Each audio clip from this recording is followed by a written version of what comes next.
ساڵتان لەبێت بینەرانی پایتەخت میدیا لە گوندی شەناخەم سەر بەناحی سەرگەڕانی سنووری پارێزگای کەرکووک وا دیارە کەمێک پێشەستا و هێزی سوپای عێراق کە هاتووبوونە نێو گوندەکە دوای گفتوگۆکردنیان لەگەڵ نوێنەری جوتیاران بۆ ماوەی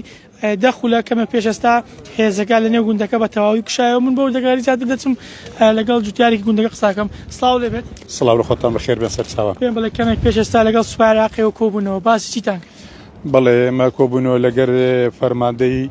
لیوا و جێگیری قاید فەرقەکە هاتن لێرە لەگەرمان دانیشتن ئەوان پامێکی خۆیان هەبوو کە ئێمە بە یەکجاری شەکان ڕاگرین بەڵام ئێمەش گوتمان لە بەرەوەی ئێمە مەردارین ئێمە خەڵک لێرە دانیشتە ناکرێت ئێمە بێ ئیش بین ئیشی خۆمان هەر دەکەین دوا هاتنە سەر ئەوەی کە ئەوان دەرێ بە حاڵەتێکی چەند هەفتەیە کە تا 10 ڕۆژشتی شەکان تا ڕاگرن بەڵام ئێمە پێما گوتنێ بە ئیشی خۆمان هەر دەکەین و بڕۆکەچش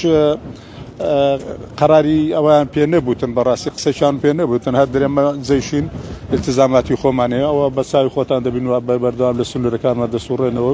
جوتیارەکانمان دەگرن تراکتۆرەکانمان دەگرن حەزمان دەکەن بەڕاستی وەزعێکی زۆر ناخۆشە. باشە بڕیاری ئەویاندا کە ئەو تراکتۆرانی شەوی ڕابردوو دەست بەسەر کرابوون و ئەو جوتیاری باماشەکە دەستی کرابوو ئازاد دەکرێن ئەو بڕیارانەی بەڵێ ئەو قسە لەسەوەش کرا و بڕیارانێک کە ئەمری قەساییان هەیە بە بڕیاری حاکم ئەو کرانە نووسراو دەکرێتن بۆ جەنابی حاکم ئازاد دەکرێتن ئەوەی کە ئێستا زۆر نەخرێتە بەردەست حاکم ئەوە بڕیادرە هەزوو ئەمڕۆکە ئازاد دەکرێت. دەستان خۆش بێت. سپاس. هەڵبەتە من دەمەوێت ئەوە کە جێگەی باسە بەرپرسان و کەسایەتیەکانی شاری کەرکووک هاتوونەتە نێو گوندی شەناغەتا کۆی پاڵپشتی خۆیان بۆ جوتیاران دووپات بکەنەوە. من ئێستا دەمەوێت بەڕێز هەردی حوسێن بەرپرسی مەڵبەندی سۆسیالیست وەربگرم لێرە کاتۆ پاڵپشتی خۆی بۆ جوتیاران دووپارەکە کەری سڵاو دەبێت. سڵاو لە جەنابتانش. پێ بڵێ ئەمڕۆ بۆچی هاتوون؟ ئێمە ئەمڕۆکە پەیامی جەنابی سەرۆک محەممەدی حاجی مەحموود سەرۆکی پارتی سۆسیال دیموکراتی کوردستان بۆ جوتیاران ئەمڕۆ سعات 6:30 بەیانی کە بینیمان لە ڕێی ڕاگەیاندراوەکانەوە لە ڕێی ڕاگەیاندراوەکانەوە بینیمان کە گوندی شەناغا و ئەم شوێنانە جێژ هەڵی کوتۆدە سەری و ئەم هەڵکوتانە وای کرد ئێمە بین ئێرانە پەیامی جەنابی کاکە حەمە بگەینین بە جوتیاران و پاڵپشتیان بکەین. طبعا خۆتان نەزانن ئەمە چەند جارێکە جێشی عێراقی بە شێوەیەکی هەرەمەکی هەڵەکوتێتە سەر هێزەکانی سەر ئەم گوندنشینانە لێرانە ئێمە وەک پاڵپشتیە هاتوونە بۆ لای گوندنشینەکە و پەیامی جەنابی کاکە حەمە پێ بگەینین. زۆر جار جەنابی کاکە حەمە باس لەوە دەکات کە ئەگەر پێویست بکە ئێمە هێزە جوڵێنین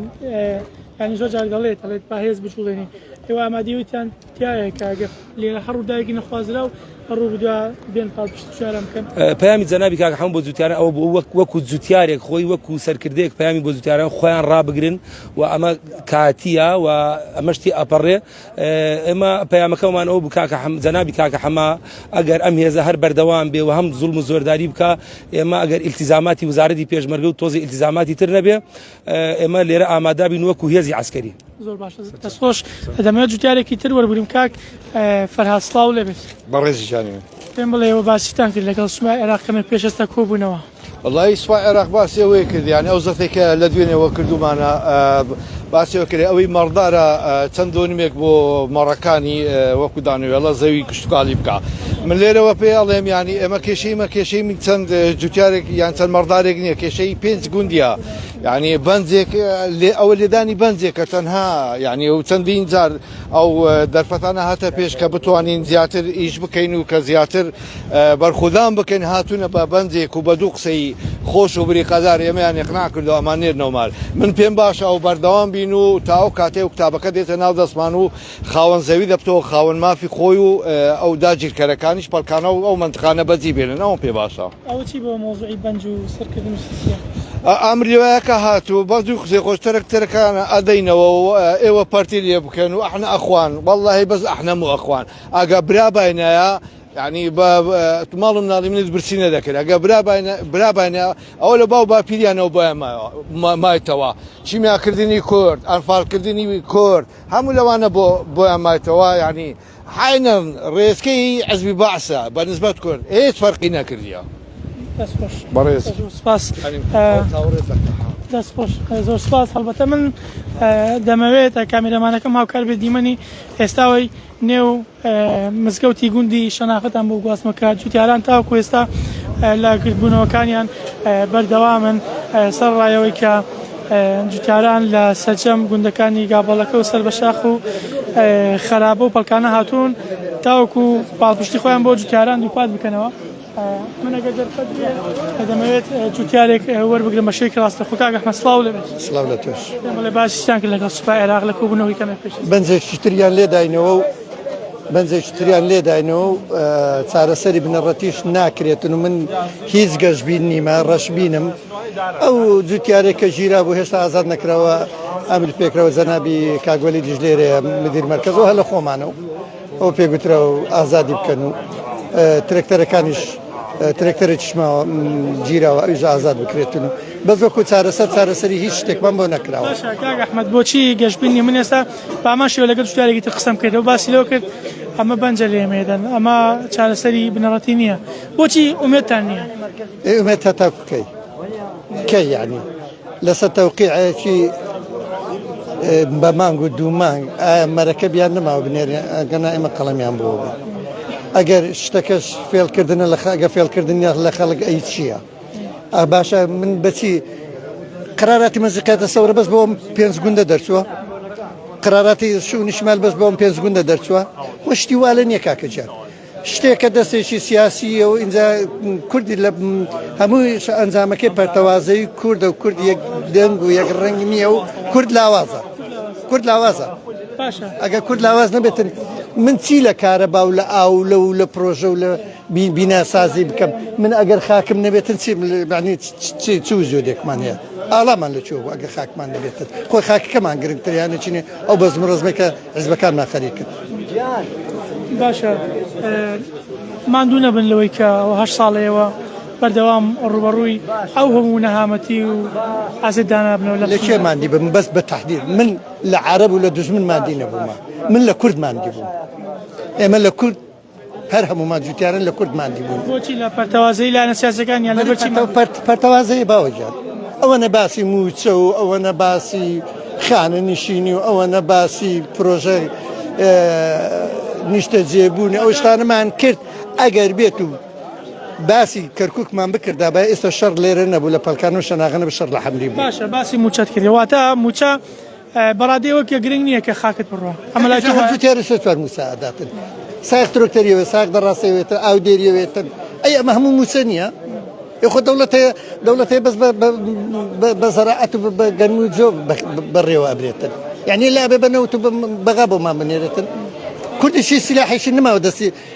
بەکاری بێنێتن لەگەر بەغا شەڕی پێ بکاتن ئەبێ هەر بێنە بەسەر چاو بوو ئێمە مەزبوری دەستی ئافرەتێکی عەرەب بووینە ئەوە وەفدی بۆ بنێرێ یعنی من بەچی ئومێدی چیم بەوە بە خاکەکەم بۆ بژێتەوە ئەوە ناتوانم موچەکە خۆشی بیداتن ئەو دەبێت ڕزا لە ئافرەتێک بکاتن ئافرەتێکی عەرەب ئەو عەقڵێتی پێمەوە بێ ماوەکانی ڕابردووە کە بۆ شێوە جیهادی کورد دەکات و وەکو خۆت هەڵەی موچە نانێن هەتاکو تووش و منیش و کوڕەکانی ئەمەش بمێنێ دژمنایەتیمان هەرەکرێتن و دەرەقەتیشمان دێ هەتا کورداوا پەرتەواز بێت بەڵام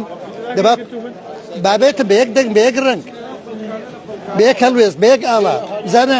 بەس خوا دەرەقەتمان دەنێ هیچ قەومێ دەرەقەتمان نایە باوەجە ئێمە پەرتەوازن لە کەرکووک شیعە سوننا هەموو عەرەبەیەکی گرتووە زیدی کورد کەی شیعە و سونەیەکیان گرتووە ئەگەر دژایەتی کورد نەبێتن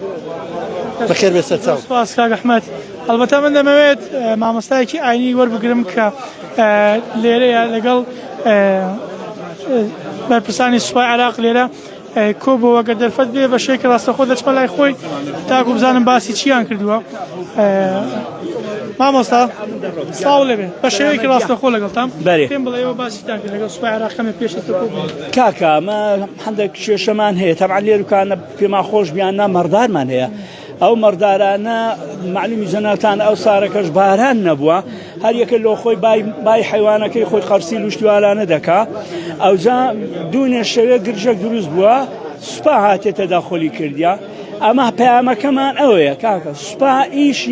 ئیشی سوپای نییە ئەوە ئەمە دەمانەوێت لە قیادەی عێراقی داوا دەکەین سوپا تەداخل بەو ئیشانە نەکاتن لەبەرەوەی ئیشیوی نییە ئیشیوی پاراستنی وڵاتە ئیشیوی ئەوە نییە بێ جۆت دەکریان جۆت ناکری ئاودان دەکریان ئاودان ناکری وکەینی ئیشیە ئیشی زەراعەیە ئیشی شورتەیە ئیشی ئەوانەیە ئەستن یعنی ئەوانەی ئەوان دەیکەن فەوزایەکیان دروست کرد بە خۆیان یعنی شتەکە ئەوان دروستیان کە بەڵام خۆشبەختانە دوایە جەنابی ئامریواشاتە ئێروکانە و قسەمان لەگە کرد و وەزعەکەمان هێور کردەوە ئینشاءالله هیچ گرژێکیش ڕووناداتن ئینشاءالله بە کەیفی هەموو لایەکیش دەبی ئەوانیش بەڵێنیاندایە کە کێشەمان لۆ دروست نەکەن ئینشاءالله ئینشاءالله مامۆستا جەنابەت مامۆستایەکی ئاینی ئەم گوندەی پێم وابێ هەر لە دێر زەمان و لە کۆنە تۆ لەم گوندە بوویتەوە هەمان کاتدا جوتیاری ینی بۆچی ڕێگەت پێ نادەن لەسەر زێگی خۆت کار بکەی لە کاتێکە مافی خۆت بەخوای وەکو جەنابەت فەرمی لە ساڵی 1957 ئەمن لەو گوندەی لەدایک بوویمە لە ساڵی 57 ئەمە باو باپیرانیشم هەر لەسەر ئەو خاکە بووینە باو باپیرانیشم هەر لەسەر ئەو خاکە بووینە ئەمەش لۆ معلوماتی جەنابتان ئەمەش ئەو خاکەی بەجی نارین با لەسەر ئەو خاکەی بکوژێن ئەمە ئەگەر لەسەر ئەو خاکە خۆمان بکوژێن شەهیدین وەلەو ئەوە ناگاتە ئەوەی ئینشاءالله شتەکان کۆتایی پێهاتێ و چارەسەر کرایە ئینشاءالله چارەسەریش دەبی لەبەر ئەوەی لە پەرلەمانی عێراقی بڕیار دەرچوو بەوە بە هەڵۆشانەوەی بڕیارەکانی ئەنجومەنی سەرکردایەتی شۆڕشی هەڵۆشاندراوە ئەوە لۆمە بەڕاستی مای دەستخۆشیە لە ئەندام پەرلەمانەکانمان بەڕاستی ئەوانەی کە لە بەغدانە بەعامیان کە ئیشەشی چاچیان کردی لۆمە بەڕاستی ئەو زەویانیان لۆمە گەڕاندەوە ئەوە ئەلعانەکە خۆی لە خۆیدا جێبەجێکردنی مادەی 140 ئەو گەڕانەوەی ئەو عەردانە جێبەجێکردنی مادەی 140 لۆیە زیاد دەستخۆشیان لێ دەکەین هەر موفەقن ئینشاءالله ئەمەش بەری ئەمە ئەو خاکە خاچ خۆمانە و لەسەریشی شەهید بین ئەمە بەجی نایەلین بەڵام وەکو عەرزم کردی سوتە فاهمەکە جێش دروستی دەکە بەڕاستی ئەگەر بێت و ئەو جێشە لێرە سەحب بکرێتەوە ئەوە کاکە دوو لیوا تەشکیل کرایە با لیوایەکان یعنی ئوموری ئەو منتیقەیە بگرنە دەست لیوایەکان پارێزگاری ئەو منتیقە لە ئەستۆی وانە بەڵام هیچ کەسێک لۆی نییە دووبارەی دەکەمەوە هیچ کەسێک لۆی نییە جوتیاران مەنعکاتن بەڵام ئێستا کاگوەلیت خۆشبەختانە پێ ڕاگەیاندی کە جەنای پارێزگار گوتیت هەتا 15 مانگ سەبرمان لێ بگرن لەبەر ئەوەی بەبێ ئاگاداریمە ڕاستە جاری یەکەم 6 مانگ تەعجیل کرا ئەمە ئاگاداریم بەڵام جاری دووەم کە 6 مانگ تەعجیل کرا بەڕاستی بەبێ پرسیمە بووە بەبێ پرسیمە ئەوە تەعجیلیان کردیا ئێستاش ئەمەش دووبارەی دەکەنەوە لە بەخاتریوی هەتاوەچینە 15 مانگ هیچ شتێکی ناکەین بەڵام لێرەوە ئەو پەیامەی دەگەنین پارێزگار کە بەخۆی لە ڕۆژی 15 مانگ بەدواوە بەخۆی لەسەر خەت بیتن و سوپاس بەخێر زۆر سوپاس دەمەوێت دەشتی ئاغا وەربگرم کە یەکێکە لە نوێنەرەکانی گوندی پەڵکانە کاک دەشتی سڵاو لێبێت تاوەکو کەی بەو شێوەیە مامەڵەتان لەگەڵ دەکرێت ڕێگریتان لێ دەکرێت ئەمە کێ بەرامبەر ئێوە دەکرێت پێتان وانێ نەعەدالەتی بێت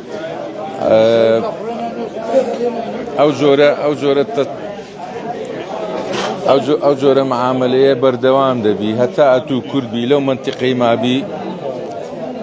ئەتوو کوردی لەو منتیقەی مایەوە معاملەکە دەبی تەسجیل دەکەی خەوکە تێکدا بۆم باش بکە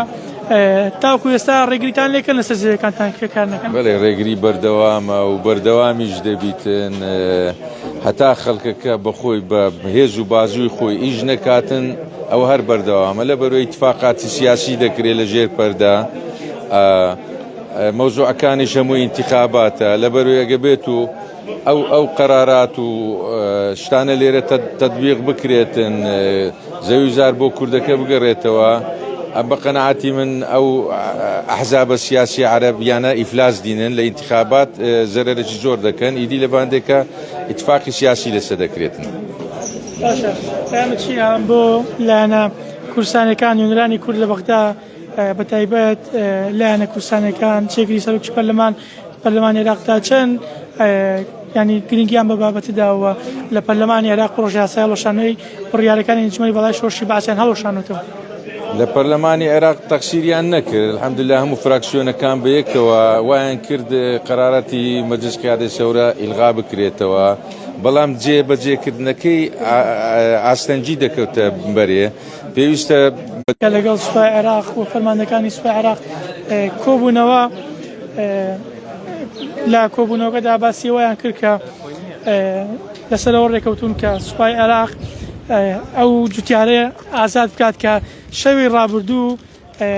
دەستگیری کردووە هەروە ئەو تراکتۆرانەی کە شەوی ڕابردوو دەستبەستە کرابوون بە هەمان شێوە ئەوانەش ڕادستی جوتیاران بکرێتەوە و بۆی کە جێگەی باسە جوتیاران بەبەردەوام داوا لە بەرپرسانی کورد دەکەن کە بە زووترین کات بێنە دەنگ وە ڕێگە چارەیەکی بنەڕەتی بدۆزنەوە بە نووسراوی فەرمی بگات بەوەی کە چیتر سوپای عێراق لەم سنوورە ڕێگری لە جوتیاران نەکات وە بتوانن لەسەر زەویەکانیان کاری کشتتووالی خۆیان بکەن.